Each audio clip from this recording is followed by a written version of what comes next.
शीतली शीतकारिभ्यां चंद्रभेदनमेव च पित्तं शमयते क्षिप्रं त्रयः प्राणायामः शुभः। याचा अर्थ असा आहे, शीतली, शीतकारी आणि चंद्रभेदन हे 3 प्राणायाम पित्त दोष जलद ही शांत करतात।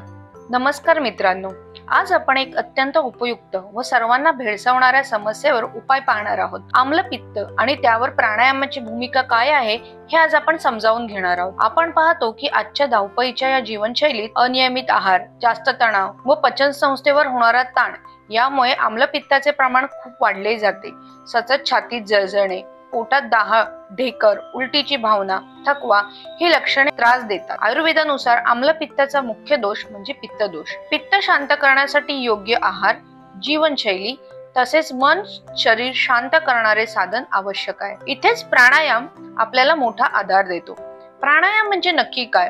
प्राणायाम म्हणजे प्राण, जीवनशक्ती, त्याचे आयाम, विस्तारित व नियंत्रित श्वसनाद्वारे शरीरातील ऊर्जा व मनाची स्थिती संतुलित ठेवण्याच्या ही एक प्राचीन योग पद्धती आहे। आम्लपित्ताचे प्राणायामाचे 3 मुख्य फायदे होतात। प्रथम, ताणतणाव कमी करून पित्ताचे स्त्रवण नियंत्रित केले जाते। पोटातील रक्तपुरवठा व स्नायूंची हालचाल सुधारून पचनशक्ती वाढविली जाते। शरीरातील उष्णता कमी करून आम्लपित्ताचा दाह शांत केला जातो। तर आजच्या या आपल्या भागात आपण पाहणार आहोत शीतली, शीतकारी व चंद्रभेदन हे 3 प्राणायाम आपण कसे करावेत। आता आपण पाहणार आहोत शीतली हा प्राणायामाचा प्रकार कसा करावा। प्रथम आपण सिद्धासन, सुखासन, स्वस्तिकासन, अर्धपद्मासन, पद्मासन या कोणताही आधारासन करणार आहोत। पाठीचा कणा ताठ ठेवायचा आहे। दोन्ही हात ताठ सरळ रेषेत कोपऱ्यामधून आपल्या गुडघ्याला धरून ठेवायचा आहे।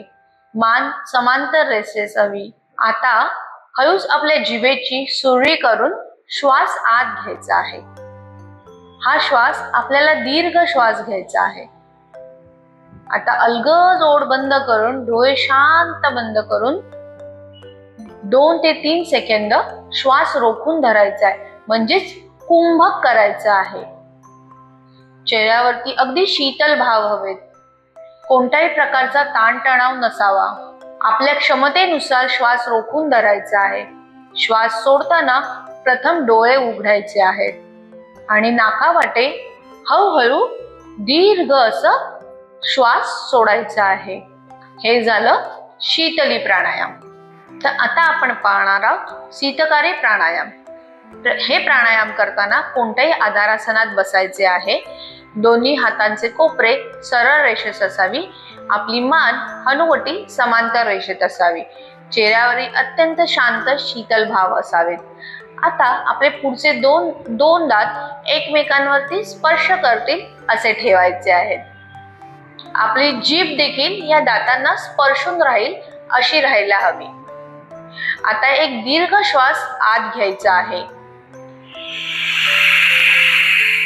ही हवा आत घेताना तुमचे दात, जीभ, हिरड्या यांना घासून आत गेली पाहिजे।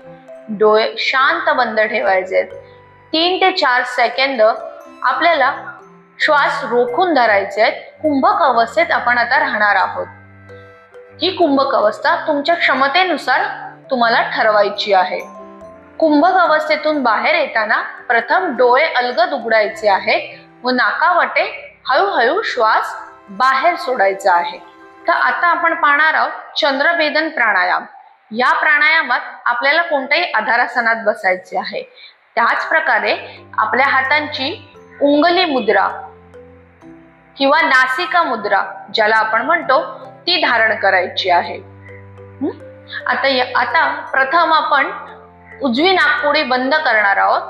आपल्या अंगठ्याच्या साहाय्याने डाव्या नाकपुडीतून दीर्घ श्वास घेणार आहोत। आता दोन्ही नाकपुड्या आपल्या बंद राहतील असे 3 ते 4 सेकंद आपण श्वास रोखून धरणार आहोत, म्हणजेच कुंभक अवस्थेमध्ये राहणार आहोत। आपल्या क्षमतेनुसार आपण श्वास रोखून धरायचा आहे। त्यानंतर हळूहळू उजव्या नाकपुडीतून श्वास सोडायचा आहे।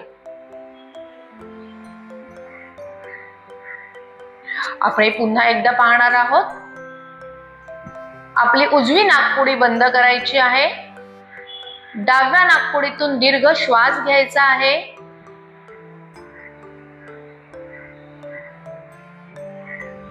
दीर्घ श्वास घेऊन झाल्यानंतर कुंभका अवस्था प्राप्त करायची आहे. आपल्या क्षमतेनुसार कुंभक लावायचा आहे. श्वास सोडताना उजव्या नासिकेतून आपल्याला हळूहळू श्वास सोडायचा आहे. हे करीत असताना कमीत कमी एका वेळेस अशा प्रकारची 10 आवर्तने करणे आपणास गरजेचे असते.